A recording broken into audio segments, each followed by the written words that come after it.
네, 안녕하세요. 이번 시간에는 반도체에 대해서 알아보도록 하겠습니다. 먼저 고유 또는 순수 반도체입니다. 고유 반도체 또는 순수 반도체는 이제 한 가지 물질로만 좀 이루어져 있는데요. 일단은 반도체 같은 경우에는 기본적으로 이제 규소라든지 저마늄 이런 걸로 만들어 줍니다. 그래서 지금 예시로는 이제 규소들이 쭈루룩 있는 거를 좀 그려봤습니다. 여기에 문제에 따라서는 이제 대표적으로 또 저마늄이 또 쭈루룩 연결되어 있을 수도 있습니다. 자, 일단은 이제 규소나 저마늄 같은 경우에 몇 조 원소가 되겠죠? 14조 원소가 됩니다. 14조 원소이기 때문에 원자과 전자가 4개이죠. 그래서 지들끼리도 최대 4개의 다른 규소하고 연결이 되어 있습니다.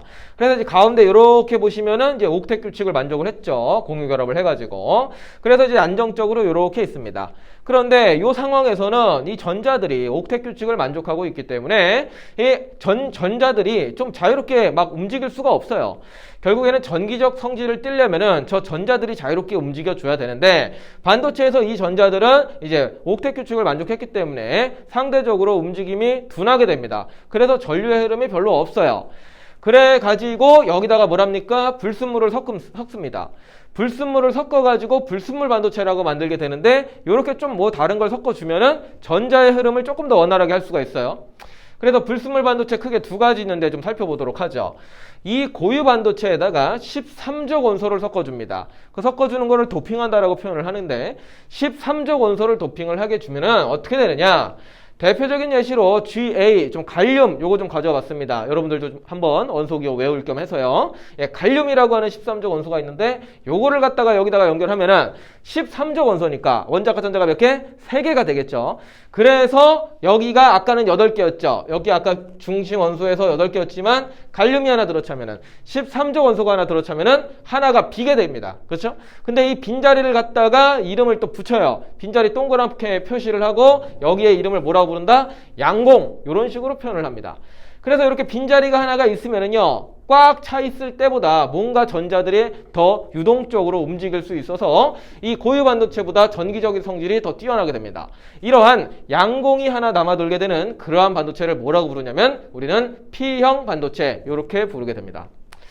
다음으로 다른 방법도 있는데요. 이번에는 고유 반도체에다가 15족 원소를 도핑하는 경우입니다. 15족 원소 같은 경우에는 원자과 전자가 5개죠. 그렇기 때문에 대표적인 15족 원소, 비소, 이것도 한번 외울 겸 한번 적어봤어요. 비소라고 하는 놈을 집어넣으면은 원자과 전자가 5개요. 그러면은 기존에 8개는 꽉 차 있는데 전자가 하나가 더 추가되는 효과니까 여기 전자 하나 그려주고 이 전자에 의해서 전기적인 성질이 조금 더 향상된다. 이렇게 얘기를 하게 됩니다. 그래서 고유 반도체에 15족 원소를 도핑을 해서 전자가 하나 남아돌게 만든 이러한 반도체를 뭐라고 부른다? N형 반도체라고 부르게 됩니다. 그래서 요 3가지 이미지를 좀 여러분들이 알아두셔야 돼요.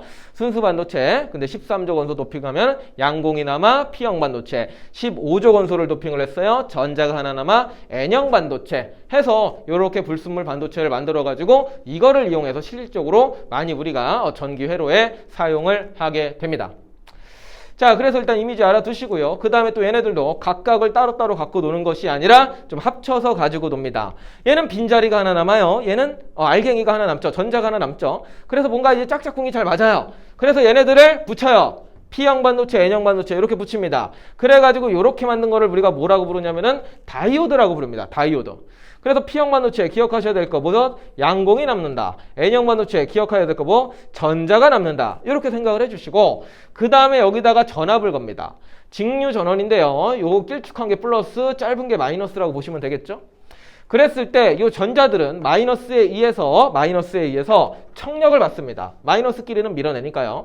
그러면은 이 마이너스는 왼쪽으로 움직이게 되고요. 그 다음에 양공들은 전자의 움직임과 반대 방향으로 움직여요. 그래가지고 오른쪽으로 움직입니다. 양공이 왜 반대로 움직이냐? 이 얘기를 좀 잠깐만 해보시면은 전자가 이렇게 있고 양공이 있고 전자가 있고 전자가 있다라고 가정해 보도록 하죠. 자, 이랬을 때 이쪽에 예를 들어서 플러스 극을 연결을 하고요. 이쪽에다가 마이너스 극을 연결을 하게 된다면은 전자들이 청력을 받지 않겠습니까? 그래가지고 이쪽에 있는 전자가 이 빈자리로 이동을 하는 거예요. 그럼 여기에 전자가 채워지겠죠. 그럼 여기가 빵 뚫리니까 양공이 되겠죠. 그 다음에 옆에 있는 전자가 또 이렇게 이동을 합니다. 그럼 여기에 전자가 채워지고 여기에 양공이 생기겠죠. 이런 패턴이라면은 전자가 왼쪽으로 움직일 때마다 양공은 어디로 움직입니까? 양공은 오른쪽으로 움직이게 돼요. 그렇죠? 전자의 방향과 반대 방향으로 움직이게 되는 게 바로 이제 양공의 이동 모습입니다. 따라서 이런 식으로 이제 그림에 양공이 있으면은 전자와 반대 방향으로 양공을 움직인다라고 생각해 주시면 되겠습니다. 주의할 점은 양공이라고 하는 것은 뭐 입자 이런 게 아니에요. 그냥 우리가 어떤 뭐 그렇게 그런 식으로 많이 취급을 하지만 입자가 아니고요. 실제가 있는 게 아니고 전자가 이동함에 따라서 생기는 어떤 빈자리에 대한 개념입니다. 빈자리. 그 점 하나 좀 주의해 주시고, 어쨌든 간에 이렇게 플러스 마이너스 연결하고 P형 N형을 연결해 두면은 얘네 둘이 가운데서 만나게 됩니다. 여기는 빈자리, 여기는 입자. 그러니까 계속 짝짝꿍이 잘 맞아요. 그러면서 전자들이 이쪽으로 계속 공급이 되고 계속적인 어떤 전류의 흐름을 만들 수가 있는 거죠. 물론 전류의 방향은 전자의 방향과 또 반대입니다. 그래서 이런 식으로 연결을 해두면은 계속 전류가 잘 흐르게 되는데, 이럴 때를 우리는 뭐라고 부르냐면은 순방향 전압을 걸었다라는 표현을 쓰게 됩니다. 기억을 하셔야 될 거, 암기를 해야 될 건 이거예요. P형 반도체에 플러스 극이 연결되어 있다. 그러면은 순방향 전압이 걸려져 있다. 요걸 하나 좀 기억을 해주세요. 자, 그 다음에 반대로 할 수도 있는데, 예를 들어서 여기가 이제 마이너스 극, 여기가 이제 플러스 극이 되겠죠. 그 다음에 다시 P형 반도체는 뭐가 남는다고요? 양공이 남아요. 그 다음에 N형 반도체는요, 전자가 많이 있어요. 근데 이렇게 연결을 하면 어떻게 될까요? 여기에 있는 전자들은 플러스에 의해서 인력을 받기 때문에 오른쪽으로 이동을 하게 됩니다. 그럼 양공은 어디로요? 반대로 이쪽으로 이동을 하게 돼요. 왼쪽으로. 그래서 얘네 둘이 이 접합부 사이에서 만나지 못하게 됩니다. 그래서 흐름이 끊겨버려요. 그래서 전류가 흐르지 않아요.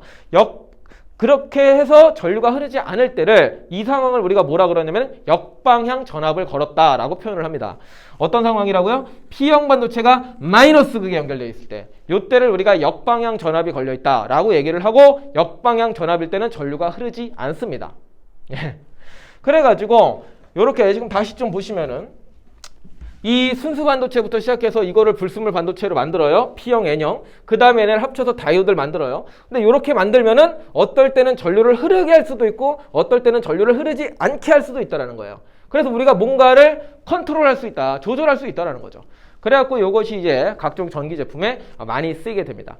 일단은 여기는 반도체에 대한 기본 개념이니까 요 이미지들 잘 기억해 주시고, 다이오드 중요하거든요. 다이오드, 그리고 순방향 전압을 걸었을 때와 역방향 전압을 걸었을 경우 하나만 기억하시면 돼요. P형 반도체를 플러스랑 연결했을 때가 순방향이다. 그리고 그때만 전류가 흐른다. 요거 하나를 좀 정확하게 기억해 주시면 좋겠습니다. 이번 수업은 여기까지 하도록 하죠.